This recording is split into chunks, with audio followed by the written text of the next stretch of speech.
kubaha ikaze kuri Kigali Real News. N'ubundi nk'ibisanzwe ni updates zituzanye, mwiriwe neza, tunabifuriza kugumya kugira isabato nziza ndetse no kugira isasta nziza. Ni updates nshyashya aho tuje kureba uko situation ihagaze maginga ya turarebera hamwe ibikomeje kugarukaho na benshi mu bice bigiye bitandukanye, aho bamwe bakomeje kugenda babeshya ko Centre ya Minembwe yaba iri mu biganza bya M23 na MRD twirwaneho, abandi bakavuga ko FARDC yaba yamaze kuhacakira. Inkuru mamo byose urabimenya, turi bwumve ibikomeje gutangazwa na Afande Rugabo ndetse na Bwana Mavugo. Ni mu gihe kandi dufite umuroko informa wacu uherereye neza muri Sud Kivu, aho turi bugaruke uko situation ihagaze maginga ya byifashe bite, bimeze bite. Nta kindi ni uko mu minota mikeya ukamenya uko situation ihagaze saha yingiye. Reka mbanze ngushimire mwifuriza amahoro y'Imana yahisemo kubana natwe. Ikindi kandi nawe utitwumva bwa mbere urebe munsi ya video kandi kuri subscribe, like, share, bityo yongere mu banyamuryango ba Kigali Real News. Ni kuri no sasta n'ubundi ni updates zituzanye ku isabato, ubwo ni ku wa gatandatu n'ubundi ku itariki ya 21 z'ukwezi kwa 2026, aho byari byitezwe ko maginga turi bari tuvuga inkuru nziza ko umutekano uhari, agahenge kabonetse, ariko iminsi maze kuba 3 irenze ku itariki yari yatangajwe 18 agahenge kakaba karabaye nk'umugane. Tutabatsindiye rero nagira ngo mbere yuko wenda twumva uko kuri frontline bimeze ndetse n'ibikomeje kugenda byibazwa n'abatari bakeya, reka munyemerere tubanze twumve ibyo Afande Mavugo na Afande Rugabo ibyo batangaza muri biriya bice bya Centre ya Minembwe, aho hakomeje kubisobanuro by'imirwano ko abantu babesha yuko Minembwe yafashwe na propaganda ya leta y'ikinyoma. Twebwe turi mu Minembwe, nta kibazo gihari, intambara ziri ku marango arenga uruhande rwo gusa koko. Ibyo si ikibazo yuko intambara zihari ko leta yamaze kugira guta urugamba no kugira ngo dutere no gusenya Minembwe, ariko ingabo zacu za MRD twirwaneho Juzaidi barakomeye cyama cyo tugira ngufu tubwire uko twihagaze muri Minembwe. Abana abaturage bari mu masoko, abantu bose ko bararima, abantu ko baragura ibintu byabo, turaza kubireka bakanje turagira amasoko.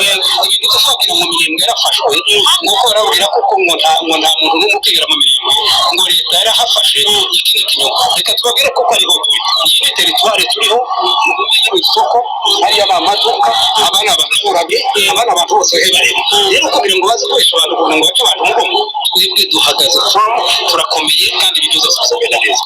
Rero komanda Mavugo bose nimbo bamikameta kwa kigabana wagwira cyane cyabutse neza niwe ko ari ni ndo asmareva ndio ko Vandrit na hapa mnachonea soko ya Minembwe ya Vandrit njoo hivi, unaona population kisiko msoko. Population nasema malgré vitisho ambayo government ya Kongo inaendelea kuwatisha na kusema kama itaua wakongomani wote wa asili ya Kinyarwanda, itaua Wanyamulenge wote ni Watusi, lazima wapitishe kwa kisu wakufe, lakini wanaendelea na kuamini jeshi lao la Twirwaneho, wanaendelea na kuamini kwa sababu wanasema hakuna sehemu nyingine wanaweza kaenda isipokuwa nyuma ya Twirwaneho. Sasa hizi raia inafunga iko kabisa na Twirwaneho, wanalima soko, wanajua kama Twirwaneho ndio wanakuwajia usalama. Adui yuko huko kwenda anafanya vitisho kama vile kusikia atakuja kuua raia, lakini Twirwaneho inaendelea kabisa na kufunga na kupiganisha huyo adui ambaye anakuja kufanya mauaji hapa kwa Minembwe. Adui anakuja kabisa, susi yake kufanya mauaji, hana mpango mwingine lolote lile, lakini bado raia tuko naye. Asijua papa kusema kukula jeshi. Yes, nguko uko situation ihagaze. Benshi bakomeje kwibaza ese Minembwe byifashe bite, ariko ndumva ukuri mukumenye byari ku munsi w'ejo nibwo iki kiganiro cyakozwe, aho n'ubundi bari mu isoko, ubona yuko bikomeje kugaragara ko MRDP twirwaneho na AFC bakomeje guhura n'akazi katoroshye ariko bakitwara neza. Ni munyemere rero tujye kuri Fortran tumenye uko situation ihagaze, nubwo ibyo byose biri kuba nakubwira ko n'ubundi Minembwe umutekano ari wose, imirwano n'ubundi nakubwira ko intambara ziri ku marango ya za Rwitsankuku, ni muri biriya bice n'ubundi bitasa nkaho byegereye abaturage. Komine ya Minembwe magingaya iri mu maboko n'ubundi ya MRDP twirwaneho, ndetse n'ibice by'ingenzi byo muri biriya bice bya za Rwitsankuku, za Pwezeho ndetse na musozi wa Baruta uracyari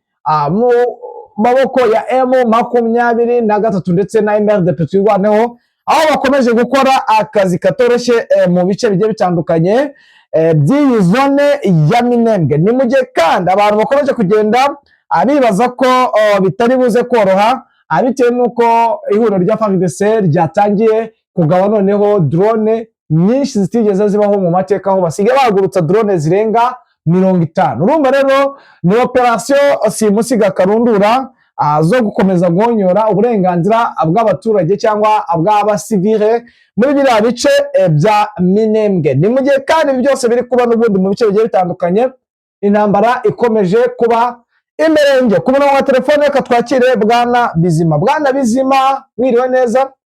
Mwiriwe neza. Isaa sita nziza? Yego namwe. Bwana Bizima, sayi duheruka kuvugana mu masaha y'igitondo, urimo mbwango ntabwo uramenye uko situation ihagaze. Ndumva uko byagenda kose amasaha ageze arasa nkaho ageze aheza ho kuba wabashije gutambuka ukamenya uko situation zihagaze. Byifashe bite muri Minembwe?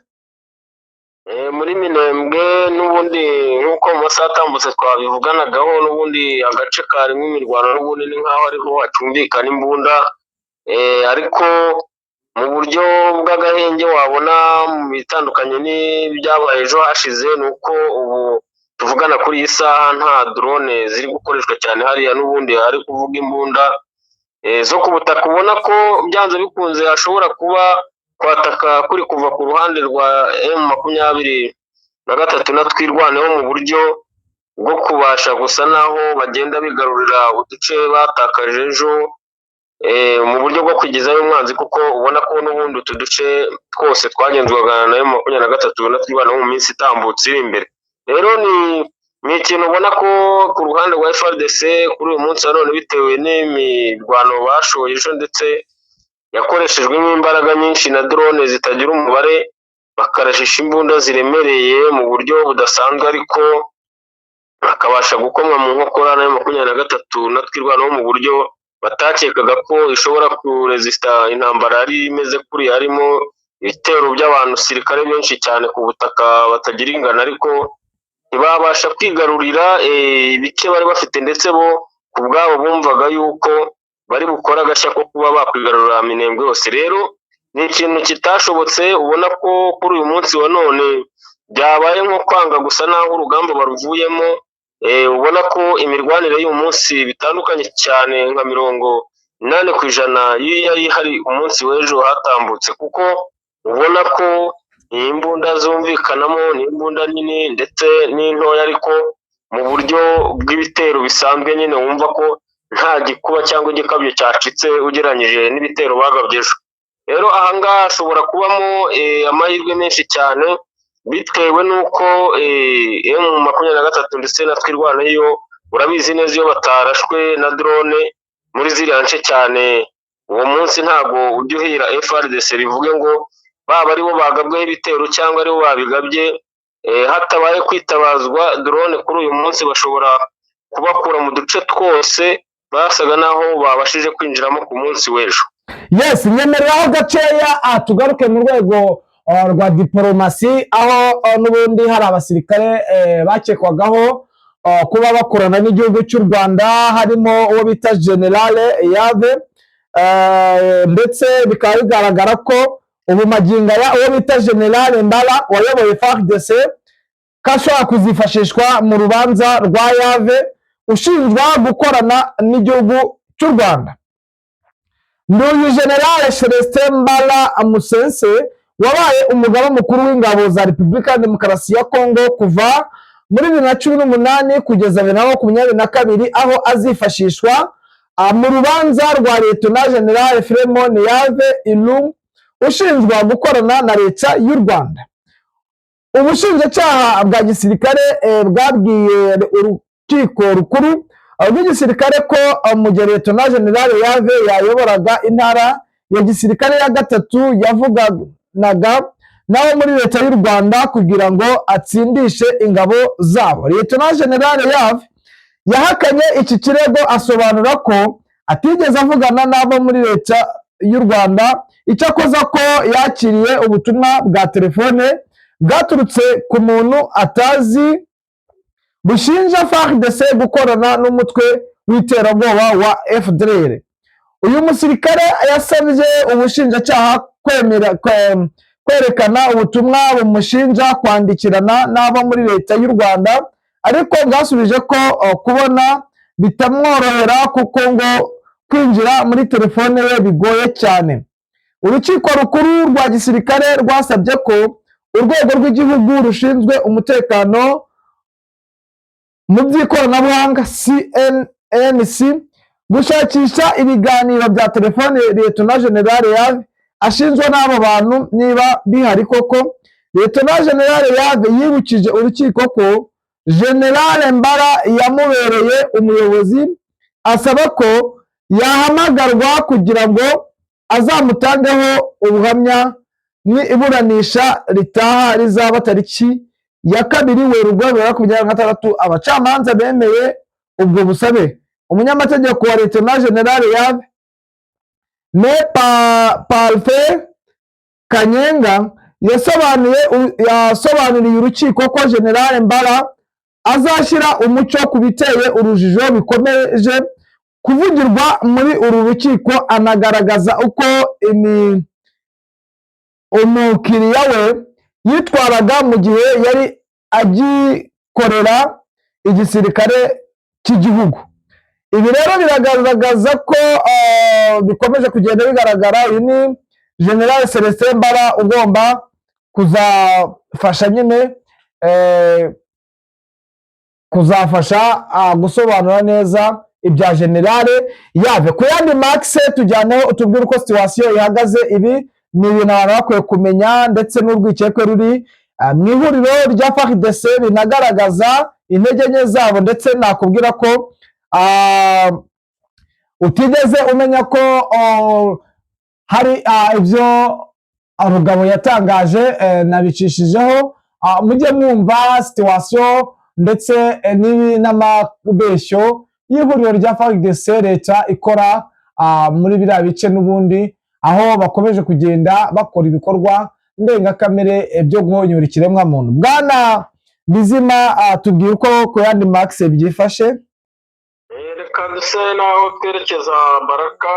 Baraka avuga ko hari ukutumvikana kw'ikoalisiyo y'izi ngabo ziri ku ruhande rwa FARDC mu buryo bumwe n'ubundi, kuko biravuga ko harimo igihe kinini cyane tunumva n'amasasu ntitumenye ibyo ari byo, tukaba twagirana ibitero bisanzwe, ariko ikivugwa cyane ahangaha ni uko iyi mirwano igenda iba hagati y'ikoalisiyo ubwayo bitewe n'ibintu bimwe na bimwe batemeranywaho, kuko abenshi uzi ko baba bava mu bihugu bitandukanye, harimo ingabo z'u Burundi, za Tanzania kandi zisa naho ari nyinshi cyane hano Baraka, Wazalendo, FDLR ndetse n'ingabo za FARDC nazo ziri mu mitwe itandukanye. Rero biravuga ko hari ikibazo cya Wazalendo ikunze gusa naho ishaka gufata intwaro, kuko urabona hari ububiko bwinshi bw'imbunda nshyashya ndetse n'izakoreshejwe ku bapfuye bari ku rugamba, ndetse n'iziba zikenewe kujyanwa ku mirongo y'imbere ku rugamba ziba zikiri nshya ziri aho. Bo rero bakaba muzi ko bafite ikibazo n'ubusanzwe cyo kutagira ibikoresho, n'ubundi basaba bandika bagasaba ubuyobozi bwa FARDC kugira ngo babahe ibikoresho bagategereza kugeza babihawe. Rero biravuga ko muri iyi minsi bashakaga uburyo ki bashakaga kubyiha mu buryo budasobanutse butaziguye, biza guteza imvururu rero hagati yabo na FARDC, biza kuba ngombwa ngo ko habaho kurasana kandi bimaze iminsi bigenda biba, ariko abantu ntibamenye amakuru bakaba bagira ngo wenda ni ku ruhande rwa M23 wenda babashije gusa naho babagabye ibitero bidasanzwe wenda by'abasirikare bake, ariko urumva ko iki kintu nticyari cyagasobanuka ko harimo gutumvikana ku bwabo. Bivuga ko n'Abarundi n'Abatanzania baherutse gusa naho barasanaho mu buryo budasanzwe bapfuye imirambo iva ku rugamba, buri bamwe baba bashaka yuko yakwerekeza mu gihugu cyabo. Rero nk'ubushize bivugwa ko hari ababashije gusa naho bahuye n'inkubi yo kuraswa mu makompora basa naho bahiye, rero ku buryo kubitandukanya byari bigoranye cyane. Bivuga ko ariho hantu habaye amakimbirane cyane ku buryo budasobanutse, buvuga ati twe twatakaje abagute, mwumvikanisha ko twe ntabo dufite, kandi bishoboka ko igihugu cyacu cyo kidutegeka ko umusirikare wese waguye inaha agomba kujya Tanzania. Rero habayemo kutumvikana kuri ubwo buryo bwombi, ariyo mpamvu wumva ko ubu bafite gahunda y'uko hari ibyemezo bishya bishobora gufatwa muri iyi defense nini cyane isa naho ibahuje hariya, ku buryo bashobora kugira abasirikare bamwe bava hariya bakagira ibindi bice berekezwamo, hagasigara byibuze abasirikare bafite inshingano zo kurinda iyi baraka, ariko bafite umubare munini ugaragara yuko baba bazijya ibyuho by'abo bandi bavuyemo ku buryo bwo guhosha aya makimbirane. Yes, mu Buvira sahi byifashe bite? Utujyane no muri Plaine des Ruzizi.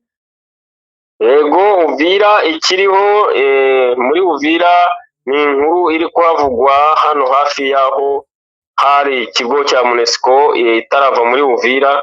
Ivuga ko muri uru rukerera rw'uyu munsi wa none, ndetse n'inkuru ibashije gusa naho itangazwa hakeye kandi isa n'iyabaye mu masaha ya kare.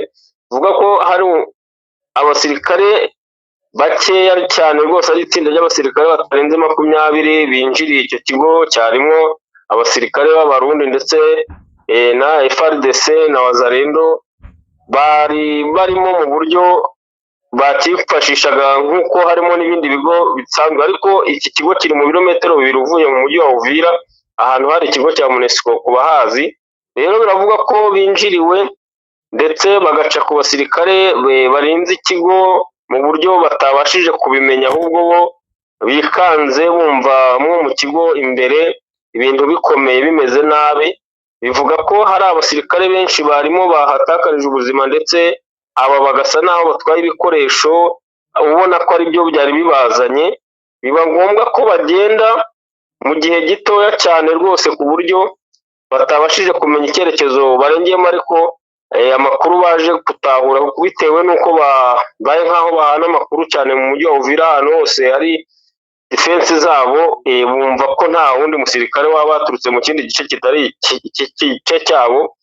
Akaba ariyo mpamvu bahamya neza ko aya makuru rwose yaba yaturutse ku ruhande rwa M23 mu buryo bwo kuba bagabwaho ibitero ku bw'ibikoresho bajyanye batabashije gutangaza bitaramenyekana, ariko bigaragara ko biri buze gushyirwa hanze, kuko icyo kigo cyari kiriho ingabo zitari nyinshi kandi ubona ko ngo zari zirinze ibyo bikoresho byabashije gutakaza.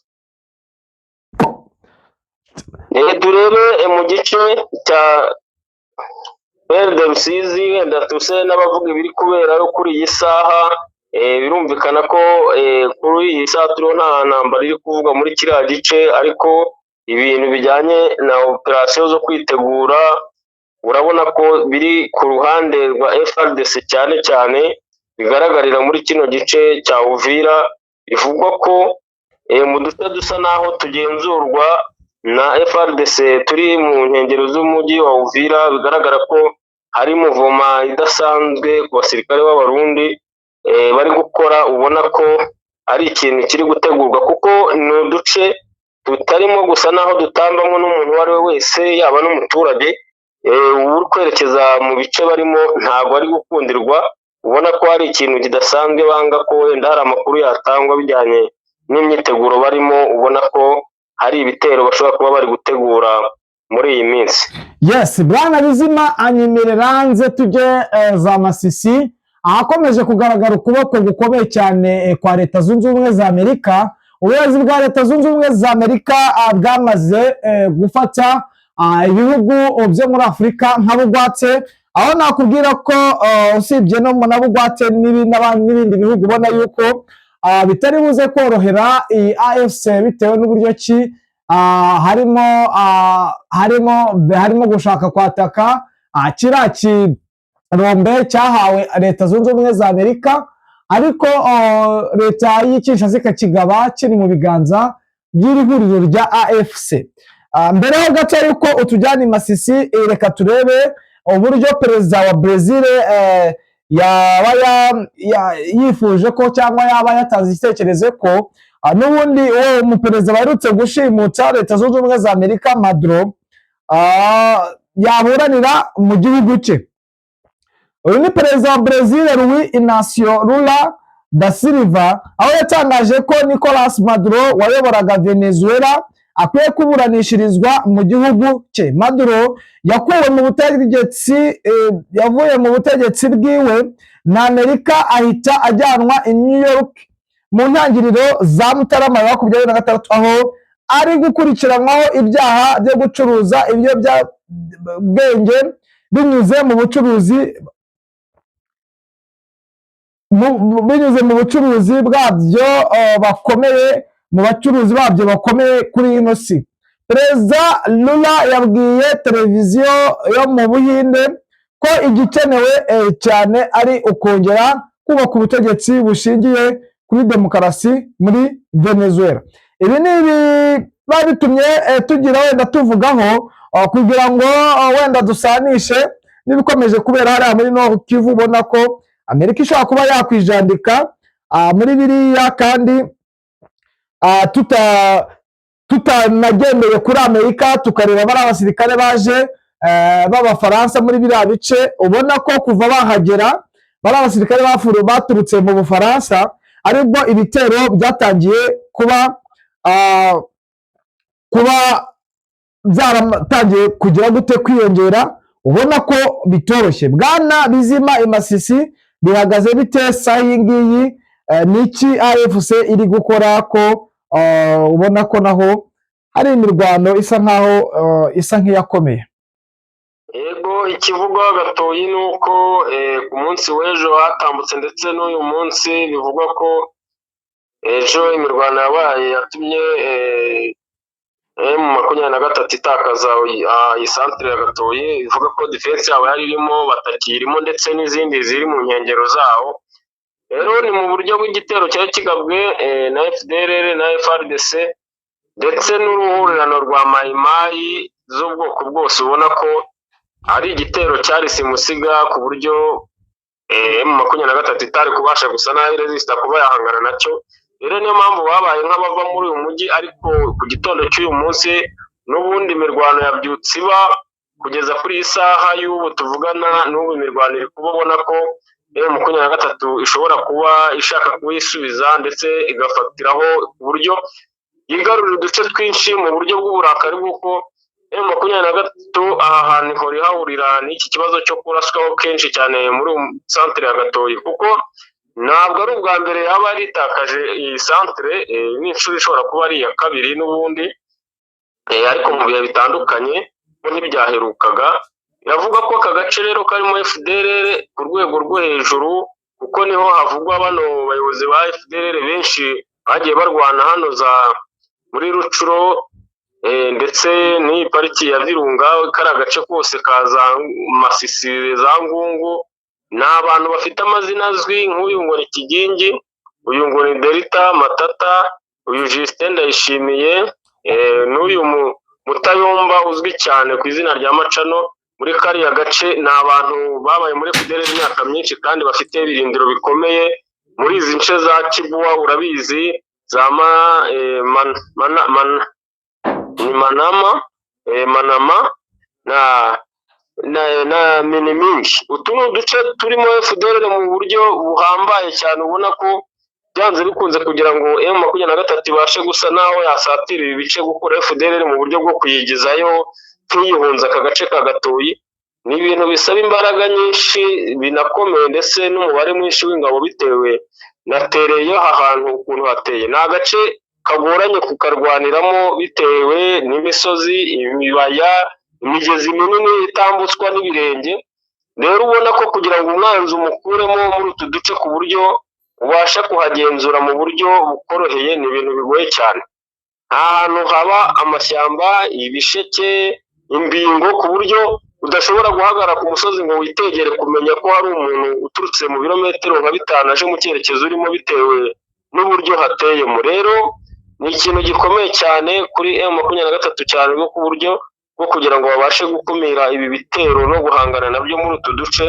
Ubona ko intego bafite ari uburyo bwo gusatira uduce tunini twinshi twahangaha. Ubona ko ahangaha za Kinigi baba bashaka, kandi urabona kuvayo uza hano za Kinigi n'izi za Cyugi ni uduce dusa n'udushoreranye duteganye mu isatira ryerekeza ku kino kibaya, kino kirombe cya Rubaya. Ubona ko ari cyo cyerekezo bafite, ari nk'aho ariyo misiyo, kuko n'uyu Macano mu minsi itambutse yarwaniraga mu nce za Rumbishi kure cyane ujya i Butembo. Ni agace kari mu ntera ndende kugera ahangaha, ariko ubona ko yaje mu buryo bwo gutanga umusada nyine, ku buryo hari misiyo bari bafite bashobora kuba bahawe na FARDC muri iyi minsi ya vuba y'uburyo babasha kugera muri izi nce za Munigi kugira ngo babashe kuba barasa izi nce za Rubaya mu buryo bwo kwigarurira kiriya kirombe, nk'uko byari bimaze iminsi bivugwa ko byanze bikunze kubura ko imirwano muri kara gace ariyo nsatirizi bafite.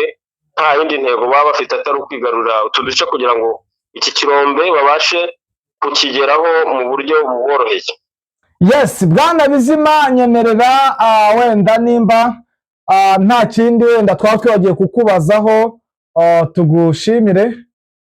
Yego, murakoze. Yego, mugire isasa nziza. Ubwo n'ubundi update zo nakagaruka, ubwo turi busubire mu yandi masaha. N'ubundi nkuko abakunzi ba Kigali News twabasezeranije, nuko nguko situation iba ihagaze. Namwe banywanyi bacu mudahwema kubana natwe, reka tubashimire tubifuriza kugubwa neza kuri uyu munsi w'Imana. Imana ikomeze ibane namwe. Ciao ciao.